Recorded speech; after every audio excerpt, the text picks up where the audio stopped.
Assalamualaikum warahmatullahi wabarakatuh.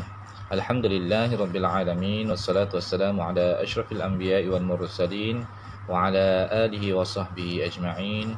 Ana ustadzukum limadah taysirun nahwi. Jadi ustaz merupakan guru kamu dalam subjek ataupun mata pelajaran bagi madah, nahwu dan saraf. Jadi pada hari ini insya-Allah kita akan memulakan pelajaran pertama kita dalam ilmu an-nahwi, dalam ilmu nahwu, yang menggunakan buku teks daripada Yayasan Islam Kelantan. Mungkin buku ini ada dipaparkan di sini dan ustaz minta semua pelajar memiliki buku ini sebelum kita sama-sama belajar. Jika ada pelajar yang belum lagi memiliki buku ini, maka teruskan dengan PDPR ini. InsyaAllah Ustaz akan bekalkan maklumat nota di sini dengan izin Allah. Baik, kita akan masuk pada ad-darsul awal. Ma makna darsul awal?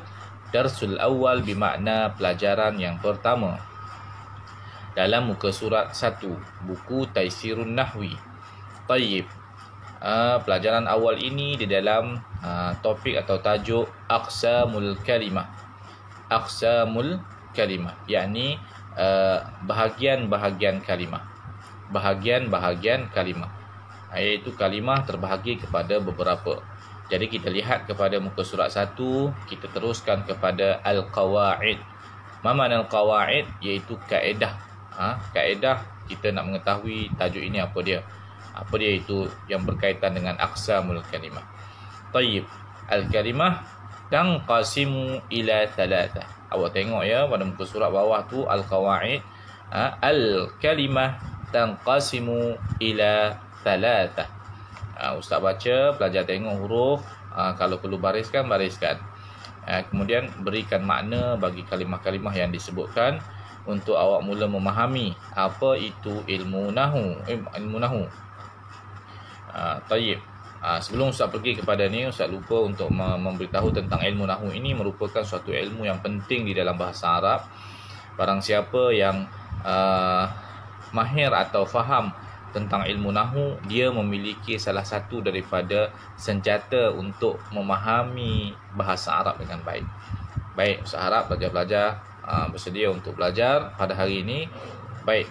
Al-kalimah tanqasimu ila thalatha. Kalimah terbahagi kepada 3.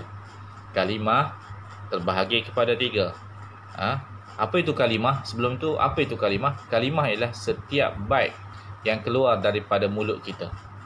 Setiap kata-kata yang keluar daripada mulut kita merupakan kalimah. Apa saja kata-kata yang keluar? Sekarang ini Ustaz sedang mengeluarkan kalimah-kalimah.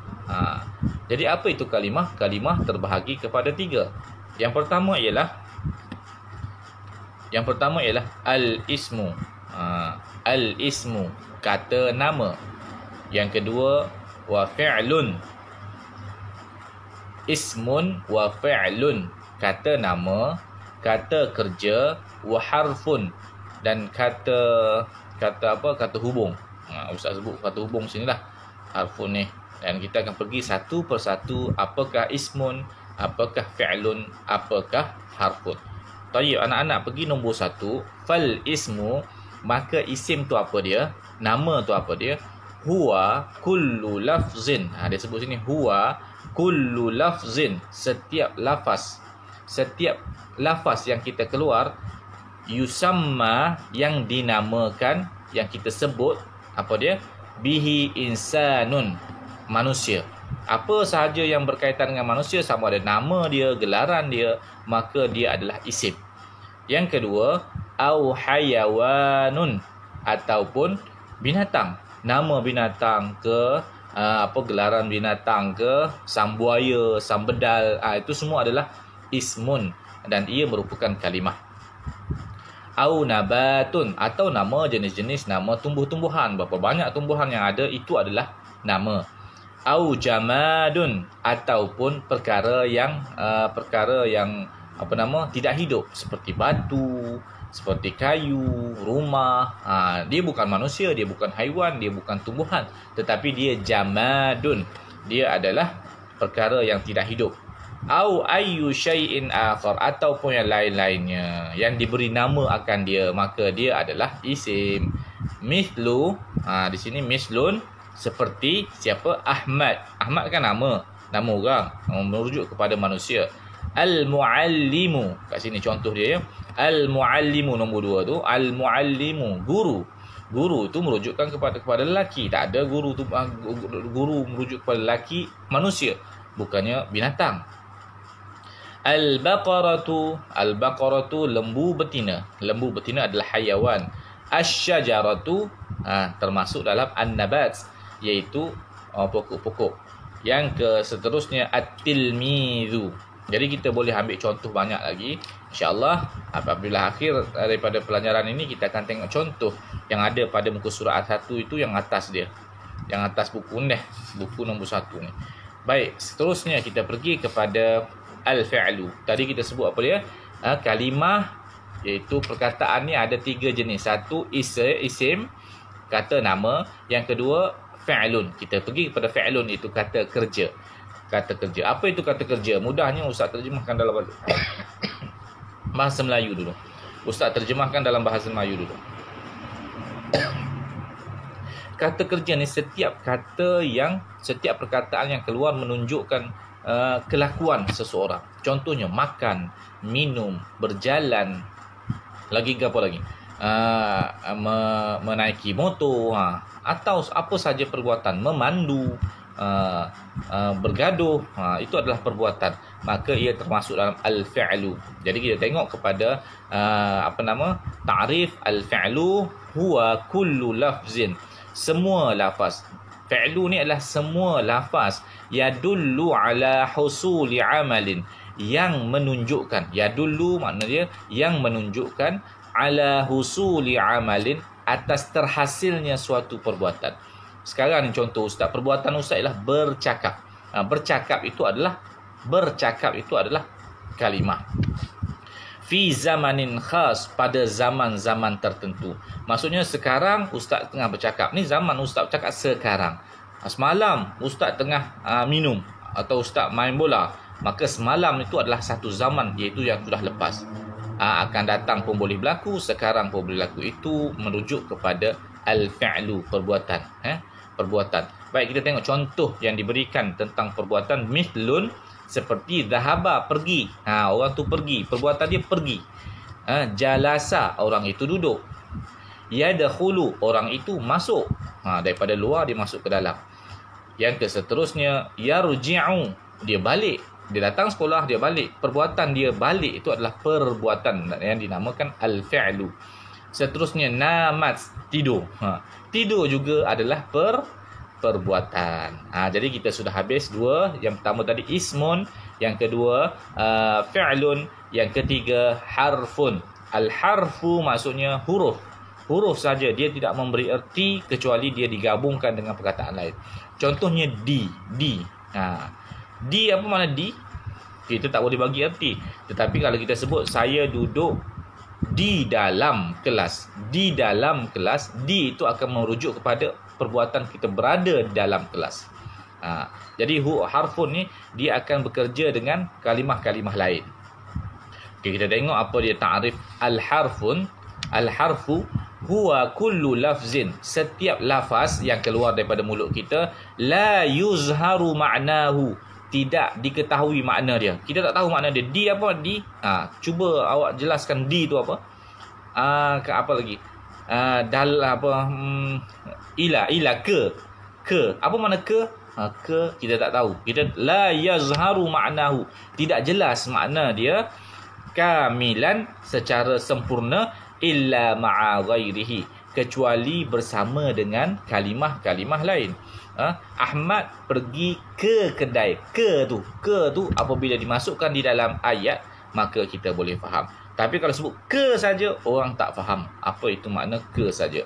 Mithlu, contohnya ialah ila, ala. Ila tu maksudnya ke tadi, ke kedai. Ala, atas. Kita tahulah ala tu atas. Man atau min kat sini. Boleh dua-dua. Ni min di sini min. Min iaitu dari. Dari atau daripada. Bi dengan. Dan kita baca bismillah dengan nama Allah. Kalau bi saja orang tak faham. Tapi bismillah dengan nama Allah orang faham. Tahta di bawah. Merujuk kepada tempat atau di bawah.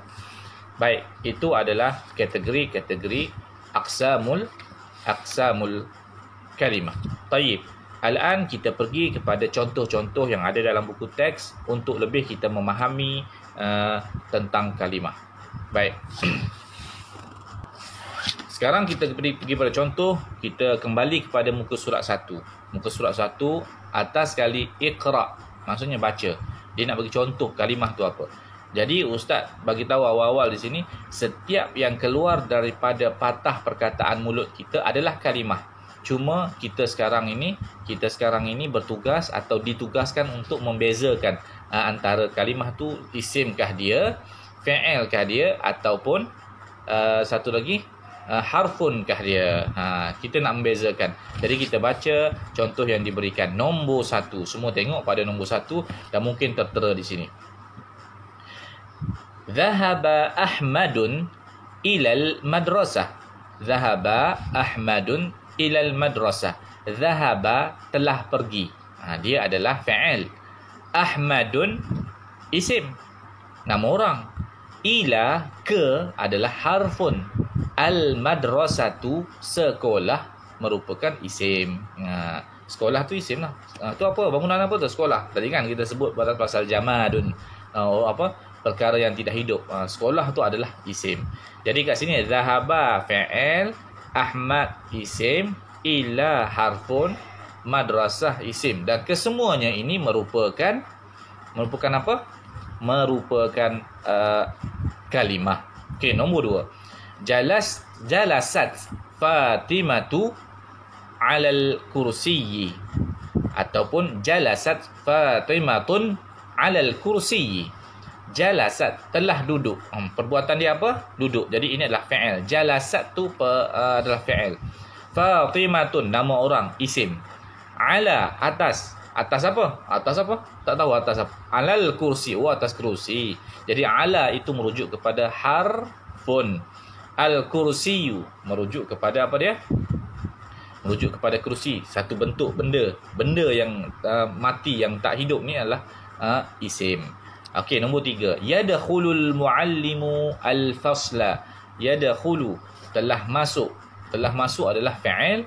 Al-muallimu isim.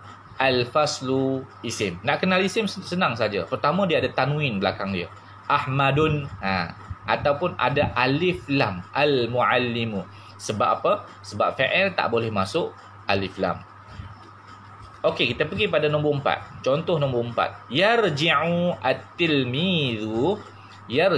at-tilmidhu minal madrasati bid-darrajati.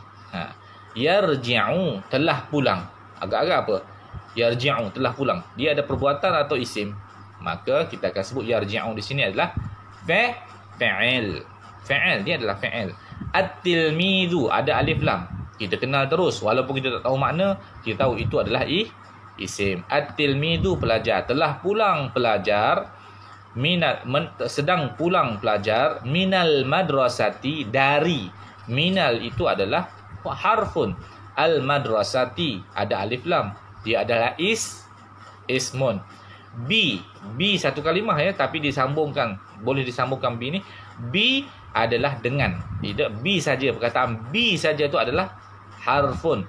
Ad-darajati adalah isim. Nombor 5 dan terakhir. Moga-moga pelajar boleh memahami apa yang disebutkan oleh ustaz pada hari ini. Namatil baqarah. Namat al-baqaratu telah tidur. Tidur tu perbuatan fi'il. Al-baqaratu ada alif lam, maka dia adalah isim. Tahta, kita sebut tahta tadi, contohnya ialah tahta tu adalah harfun. Harfun ni kena hafal, dia tak banyak. Dia tak banyak kalimah. Asy-syajaratu ada alif lam, maka dia adalah ismun. Jadi alhamdulillah selesai pelajaran pertama kita pada hari ini, buku Taisirun Nahwi yang dikeluarkan oleh Yayasan Islam Kelantan. dalam topik yang pertama yang paling penting, iaitu aqsamul kalimah.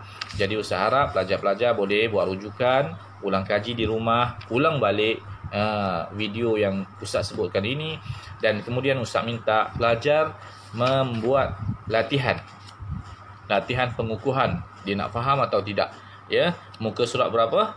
Muka surat 3, muka surat 4, muka surat 5. Banyak Ustaz nak suruh buat latihan. Muka surat 4, 3, 4 dan 5. Pastikan buat dalam buku yang khusus untuk subjek nahwu dan saraf. Untuk muka surat 3 tu Ustaz terangkan di sini terus. Dia kata apa? Tamrinat. Tamrinat tu maksudnya latihan lah. Dha' al-ism wal fi'l Dha' al-ism wal fi'l wal harfu fil makanil munasib. Letakkan isim, fi'il, harf pada tempat yang betul. Dia bagi kotak. Bagi kotak kan 3, 1, 2, 3. Isim apa dia? Awal tulis saja. Nombor 1 apa isim? Tilmidu al-faslu, situ 2. 1 dia bagi. Fi'il ada tak? Tak ada. Kosong. Al-harfu apa dia? Fi. Ini contoh dia bagi. Jadi awak lengkapkan sampai nombor 6. Itu nombor muka surat 3. Muka surat 4. Imla al-faraghas bil asma'il atiyah. Tuliskan tempat-tempat kosong dengan perkataan yang diberikan. Nombor 1, iqra' kosong. Awak cari, pilih mana dia baca apa tu. Untuk makna, pelajar-pelajar boleh rujuk kamus ataupun boleh tanya Ustaz secara personal dalam WhatsApp. Manakala latihan yang ketiga pun sama juga, imla al-faraghas bil af'al. Yang nombor 2 tadi dengan isim, nombor 3 dengan fi'il. Penuhkan fi'il apa dia buat tu. Okey. Nombor 4 bil huruf. Dia kosongkan kawasan huruf. Awak letaklah zahabtu, saya pergi. Pergi apa? Ila, ke, contoh. Ya, semua kalimah ni kalau boleh, siapa pelajar yang tak faham boleh tanya Ustaz dalam WhatsApp nanti, grup WhatsApp nanti. Okey, seterusnya nombor 5. Nombor 5 Ustaz rasa tak perlu buat, kita akan bincang dalam kelas nanti apabila PDPC bermula. Insya-Allah taala, moga-moga semua pelajar dapat menghabiskan video ini dengan baik, melaksanakan tugasan yang diberikan. Dan sedikit persoalan ataupun apa-apa soalan yang anak-anak pelajar ingin tanyakan, boleh terus tanya Ustaz dalam grup WhatsApp yang kita tubuhkan. Insya-Allah taala, wallahu alam bisawab. Kita bertemu pada pelajaran yang kedua, ad-darsus tsani, insya-Allah. Assalamualaikum warahmatullahi wabarakatuh.